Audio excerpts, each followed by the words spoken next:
मानवतेचा कल्याणकारी धम्म देणारे महाकारुणिक तथागत भगवान गौतम बुद्ध या जम्बूद्वीपावरील संपूर्ण देशावर आपलं राज्य काबीज करणारे चक्रवीर सम्राट अशोक,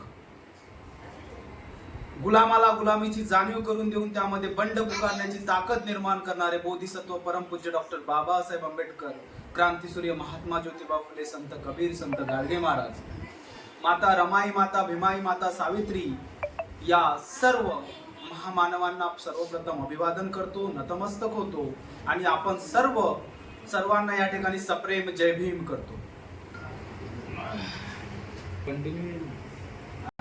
आज या ठिकाणी लाईव्ह यायचं कारण किंवा व्हिडिओ शेअर करण्याचं कारण असं की आजचा दिवस फार महत्त्वाचा दिवस या ठिकाणी आपण सर्व बौद्ध अनुयायी मोठ्या उत्साहात साजरा करत असतो.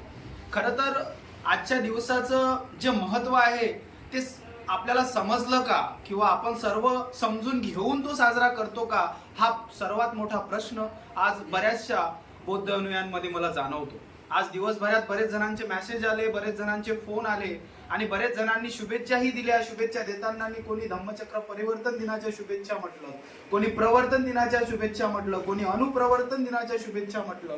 मग ज्यावेळेस मात्र यावर चर्चा झाली यामधील फरक काय असू शकतो, मात्र त्यावेळेस सांगताना कोणालाही या ठिकाणी बरोबर सांगता आलं नाही किंवा त्याचं महत्त्वही सांगता आलं नाही. खरं तर आजचा दिवस हा साजरा करत असताना आपल्याला इतिहासात जाणं फार गरजेचं आहे, कारण तथागत भगवान गौतम बुद्धाचा असा मूल्यवान असा धम्म आपल्याला या दिवसातून आपल्याला त्याची जाणीव होणं फार गरजेचं आहे.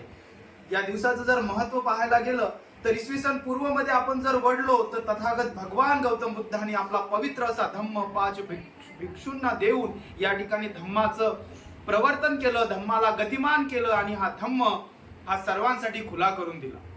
तो धम्म असाच वाढत जात असताना इसवी सन पूर्व 3ऱ्या शतकामध्ये सम्राट अशोकांनी, आता सम्राट अशोकांचा कालखंड समजून घेणं, त्यांचं कार्यही समजून घेणं फार गरजेचं असेल, कारण या दिवसाचं जर महत्त्व जाणून घ्यायचं असेल तर सम्राट अशोकांचं कार्य आणि हा दशहरा किंवा या दशहऱ्याला अशोका विजयादशमी का म्हटल्या जाते हे समजून घेणं फार गरजेचं आहे. ज्यावेळेस अशोक सम्राट या जम्बूद्वीपावरील सर्व राज्य हस्तगत करत होते, सर्व देशांवर विजय मिळवत होते, असा हा कधीही पराभूत न झालेला राजा जेव्हा सर्वत्र आपलं साम्राज्य पसरवत असताना एक राज्य त्या ठिकाणी होतं, त्या राज्याचं नाव होतं कलिंग. आणि या कलिंग राज्यामधील लोकांची अशी एक युनिटी होती, त्यामधील एवढी अशी एक संगता होती की त्यांचा पराभव करणं हे पहिल्या जो काही लढा होता त्यामध्ये अशोक सम्राटाला शक्य झालं नाही. मात्र अशोक सम्राट हा कधीही विजय मिळवण्यासाठी तत्पर असणारा राजा होता, ज्याला हे संपूर्ण जम्बूद्वीप आपल्या कवेत घ्यायचं होतं आणि कवेत घ्यायचं नव्हतं तर घेतलंही होतं असंही म्हटलं तरी गौण ठरणार नाही. आणि असंच परत एकदा अशोक सम्राटांनी कलिंगावर आक्रमण केलं आणि कलिंग आपल्या हस्तगत करून संपूर्ण कलिंग राज्य आपल्या ताब्यात घेतलं आणि त्याचा उत्सव म्हणून 10 दिवस या ठिकाणी अशोक सम्राटाचा हा जो काही उत्सव होता, विजय उत्सव, ज्याला विजयादशमी या नावानं ओळखला जायचा, आणि 10 दिवसापर्यंत तो साजरा होत गेला. आणि 10व्या दिवशी या ठिकाणी सम्राट अशोकाला या ठिकाणी त्यांना याची जाणीव झाली की जे मी हे केलेलं आहे, एवढं मोठं ताब्यात घेतलेलं आहे, म्हटलं या कलिंग राज्यावर ज्यावेळेस मी विजय मिळवला त्यामध्ये त्या ठिकाणी वाहणारे रक्ताचे लोट असतील, त्या ठिकाणी झालेला नरसंहार असेल, हे पाहून अशोक सम्राटाच्या मनावर फार या ठिकाणी फरक पडला आणि त्याला त्या ठिकाणी भिक्षू संघ जाताना दिसला. भिक्षू संघाचा ते विचार, त्यांच्या ह्या गोष्टी त्यावर फार फरक पडला आणि त्यांनी त्या ठिकाणी संपूर्ण शस्त्राचा त्याग करून बुद्धाचा शांतिमय असा धम्म स्वीकारला. आता शस्त्राचा त्याग करून या ठिकाणी विजया अशोक दशमी साजरी केली जाते, मात्र त्याची प्रतिक्रांती आजही आपल्याला दिसायला सुरुवात झालेली आहे. तर आपण म्हणाल हा कशा प्रकारची प्रतिक्रांती आपल्याला पाहायला मिळते की एवढा जम्बूद्वीप कवेत घेणारा सम्राट अशोक बुद्धापुढे नतमस्तक झाला, त्याने शस्त्राचा त्याग केला आणि संपूर्ण मानवजातीला एक संदेश दिला की आपण सर्व मानवता, बंधुता, प्रेम हे जर मिळवायचं असेल तर बुद्धाला शरण झाल्याशिवाय आपल्याला पर्याय नाही. हा संदेश अशोक सम्राटांनी दिला. म्हणूनच की काय मनुवादी त्या काळामध्ये आरएसएस जरी अस्तित्वात आता आरएसएस नावाने असेल, मात्र त्यांची विचारधारा असणारे त्यावेळेच्या मनुवाद्यांना हे कुठेतरी खपलं नसेल आणि त्यांनी याची प्रतिक्रांती म्हणून शस्त्रपूजनाची तयारी त्या काळापासून चालू. आता हा काळ जर बघितला, हा इतिहास जर बघितला तर खूप गडद आहे, फार वेळ जाणार, त्यामुळे मी यामध्येही जास्त जाणार नाही. अजूनही काही मुद्दे आपणास मला शेअर करायचे आहेत, त्यामुळे मी फारसं त्या ठिकाणी जाणार नाही. मात्र एवढं नक्की सांगेल की क्रांती कुठली आहे आणि प्रतिक्रांती कुठली आहे हे आपल्या युवकांना समजलं पाहिजे, तरुण पिढीला समजलं पाहिजे. तर सर्व आंबेडकरवादीच नव्हे तर जेवढे कोणी समता, मानवता, बंधुतावर प्रेम करणारे, विचारावर प्रेम करणारा वर्ग असेल त्या सर्वांना या ठिकाणी क्रांती प्रतिक्रांती समजली पाहिजे. तेव्हाच या देशाचा विकास नव्हे तर मानव जातीचा विकास होणार, यावर मी पूर्ण ठाम आहे. बंधुजनो, आजच्या या दिनी मी ह्याही गोष्टीचं विश्लेषण करून सांगू इच्छितो की धम्मचक्र परिवर्तन झालं का प्रवर्तन झालं हे आपण सर्वांना पूर्णतः माहीत असलं पाहिजे. परिवर्तन होणं म्हणजे पूर्णतः बदल होणं आणि प्रवर्तन होणं म्हणजे त्याला गतिशीलता प्रदान करणं हा याचा अर्थ होतो. म्हणजे तथागत भगवान गौतम बुद्धानंतर चक्रवीर अशोक सम्राटांनी या ठिकाणी धम्मचक्र प्रवर्तन केलं आणि त्यानंतर जर तिसरं धम्मचक्र प्रवर्तन जर कोणी केलं असेल तर महामानव बोधिसत्व परमपूज्य डॉक्टर बाबासाहेब आंबेडकरांनी या ठिकाणी 14 ऑक्टोबर 1956 रोजी म्हणजेच अशोका विजयादशमीच्या दिवशी या ठिकाणी तिसरं धम्मचक्र प्रवर्तन केलं. परिवर्तन नाही, कारण परिवर्तन याला म्हटलं जाते बदल करणं. हा बदल नव्हता तर आपल्याला गतिमान करण्याचं कार्य या ठिकाणी केलेलं होतं. धम्मचक्र प्रवर्तन या दिवसाचं जर महत्व आपल्याला फार चांगल्या प्रकारे जर समजून घ्यायचं असेल तर आपल्याला दीक्षाभूमी या पवित्र ठिकाणाही उल्लेख करणं फार गरजेचं आहे. ऊर्जा भूमी म्हणून ज्या दीक्षाभूमीला आपण पाहत असतो त्या दीक्षाभूमीवर आपण जात असतो आणि मी वाचताना बरेचदा आपण वाचत असतो की करोडोच्या पुस्तकांची उलाढाल याच दीक्षाभूमीवर होत असते. म्हणजे एवढा विचाराचा ठेवा बाबासाहेबांनी आपल्याला या ठिकाणी ठेवलेला आहे आणि तो विचाराचा ठेवा आपल्याला या समाजाच्या प्रभात आणायचा आणि प्रत्येकाला या विचाराचा ठेवा पोहोचवायचा आहे.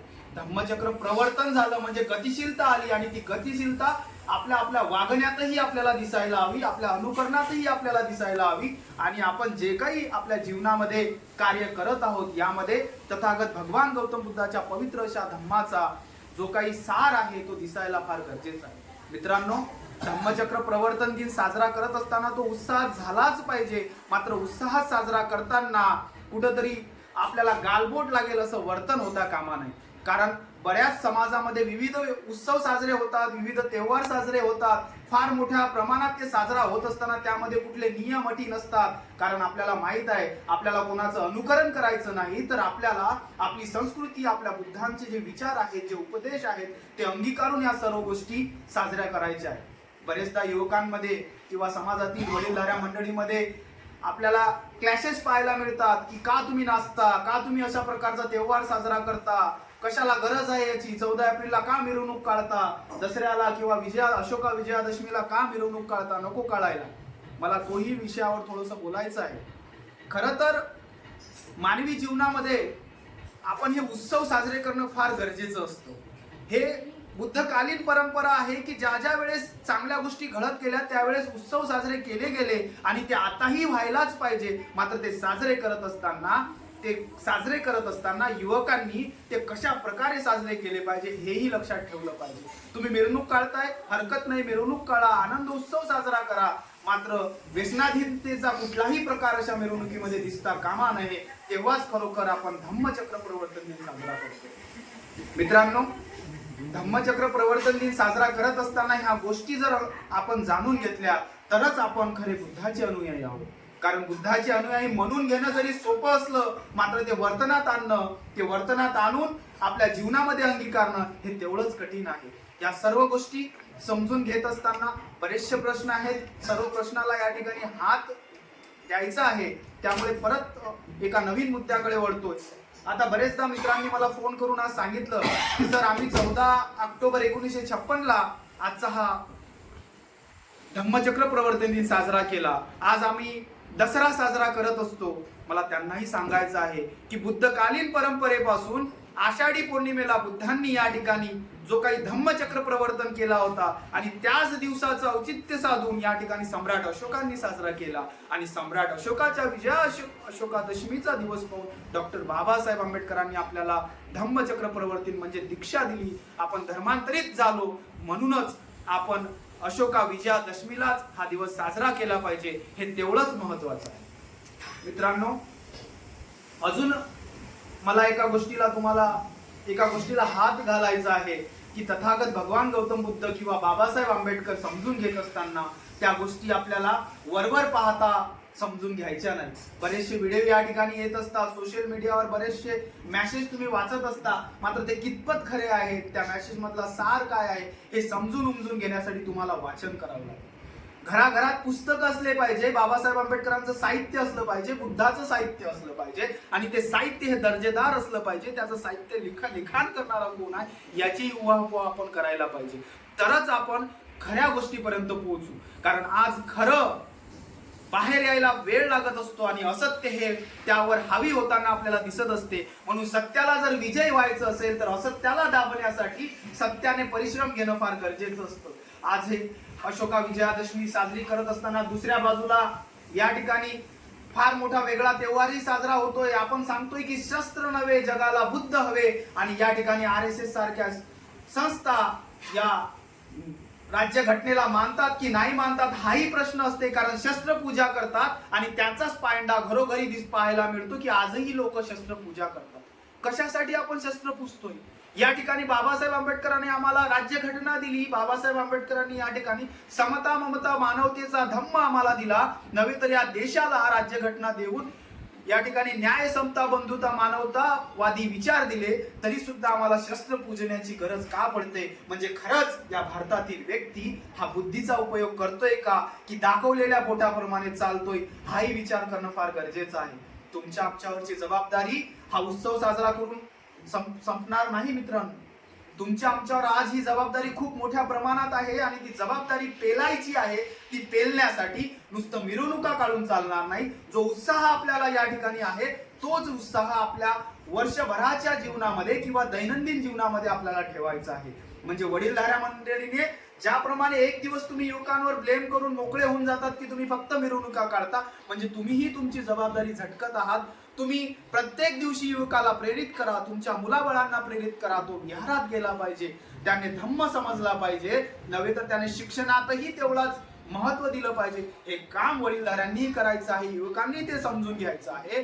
कारण बुद्धाचा धम्म आपल्याला सांगतो, वज्जी लोकांचं उदाहरण बाबासाहेबांनी बुद्धांनी त्यांच्या धम्मात देऊन ठेवलेलं आहे की ज्याप्रमाणे वज्जी लोक एकसंघपणे आपल्या वडीलधाऱ्या लोकांना मान सन्मान देऊन काम करत होते तर ते यशस्वी राहत होते, त्यांची भरभराटी होत होती. तशीच भरभराटी आपल्याला आपल्या समुदायाची करायची आहे. त्यासाठी युवकांनी वडीलधाऱ्यांचं एकसंगतेने ऐकून, त्यांना समजून घेऊन आणि एक संघ येऊन कार्य केलं तर नक्कीच आपण हा बदल घडूया. चला तर मग हे खूप मोठं एक आपल्या समोर असलेलं आव्हान आजच्या घडीला आपल्या समोर उभं ठाकलेलं आहे आणि मोठ्या शक्तीला या देशामध्ये जे संपू पाहत आहे एक विचारधारेची ही जी काही लढाई आहे, ही लढाई आजची नाही तर ही बुद्धकालीन आहे. या ठिकाणी सम्राट अशोकाच्या मौर्य साम्राज्याला संपवण्यासाठी ज्या ठिकाणी पुष्पमित्र शुंगाने जे काम करून या ठिकाणी आपला अशोका विजयादशमीचा दशरा केला, त्याचप्रमाणे की काय आताही आपल्या उत्सवांना वेगळ्या प्रकारची कलाटणी देण्याचं काम आताच्याही संस्था RSS सारख्या संस्था करतायत. म्हणून या मनुवादाविरुद्ध जर टिकायचं असेल तर या मनुवादाविरुद्ध लढायचं असेल तर शिक्षणच हा एकमेव पर्याय आहे. शिक्षण घराघरापर्यंत पोहोचवायचं आहे आणि त्या शिक्षणाला प्रज्ञेची जोड द्यायची आहे. कारण जोपर्यंत शिक्षणाला प्रज्ञेची जोड मिळणार नाही तोपर्यंत आपण सत्यापर्यंत पोहोचणार नाही. कारण आजही मी समाजामध्ये बघतो, शिक्षण तर भरपूर घेतलं, नोकऱ्याही मिळवल्या, मात्र प्रज्ञेची जोड नसल्यामुळे, शिलाची जोड नसल्यामुळे आजही आम्ही या बाकीच्या गोष्टींमध्ये गुरफळलो आहे, वेगवेगळ्या उत्सवामध्ये गुरफळलो आहे. मात्र आम्ही कोण आहोत, आमचं अस्तित्व काय आहे, आम्हाला काय करायचं आहे हे मात्र विसरून चाललोय. ही खरंच शोकांतिका आहे. म्हणून या ठिकाणी समाजाचा एक भाग म्हणून, तुमचा एक बंधू म्हणून, तुमचाच कुटुंबातील एक सदस्य म्हणून ही माझ्या मनातील एक तळमळ मी आपल्या समोर व्यक्त करतो. आणि धम्मचक्र प्रवर्तन दिनासारखेच जे काही उत्सव आपण साजरे करतो, 14 एप्रिल असेल, बुद्ध पौर्णिमा असेल, या दिनी आपण सहकुटुंब आनंदाने उत्साहाने साजरा केला पाहिजे. आणि नव्हे तर प्रत्येक रविवारी आपण विहारात गेलं पाहिजे. वेगवेगळे ज्ञान एकसंग करून आपण आपल्या जीवनामध्ये त्याचा उपयोग केला पाहिजे, हीच सदिच्छा व्यक्त करतो. आणि सरतेशेवटी एक शिक्षक म्हणून आपणास एक सांगू इच्छितो की घरामध्ये वेगवेगळ्या वस्तू आणल्यापेक्षा पुस्तकांना स्थान द्या. वेगवेगळ्या ठिकाणाहून वेगवेगळी पुस्तकं आणा. दीक्षाभूमीवरून ज्याप्रमाणे करोडो रुपयाची पुस्तकाची विक्री होते, ती विक्री झाल्यानंतर त्याचं वाचनही झालं पाहिजे, याकडेही लक्ष द्या. आणि आपल्या बुद्धाचा धम्म हा आपल्या पुरता सीमित न ठेवता याला विस्तृतपणे करायचा आहे. काय परिस्थिती जग या ठिकाणी बघतोय आपण, इस्रायल सारखे देश काय या ठिकाणी विध्वंस करत आहेत. म्हणून या ठिकाणी परत एकदा सांगतोय की या जगाला युद्धाची नाही तर बुद्धाची गरज आहे. जर जगाला शांततेनं राहायचं असेल तर बुद्धच त्याला तारू शकतात. म्हणून आपण या ठिकाणी बुद्धाच्या विचाराला अंगीकारण्याचा प्रयत्न करूया. बरेचसे प्रश्न अजूनही अनुत्तरित आहेत. तुर्तास एवढंच, परत येताना नक्कीच वेगवेगळ्या प्रश्नाला हात घालीन. मात्र परत एकदा आपण सर्वांना धम्मचक्र प्रवर्तन दिनाच्या खूप साऱ्या शुभेच्छा देतो. आपण सर्वांना ज्याप्रमाणे धम्मचक्र गतिमान झालं त्याचप्रमाणे या धम्माचे विचार अंगीकारून आपल्या जीवनही गतिमान व्हावं, आपण सर्व क्षेत्रात भरारी घ्यावी ह्या शुभेच्छा देतो आणि थांबतो. नमो बुद्धाय, जय भीम.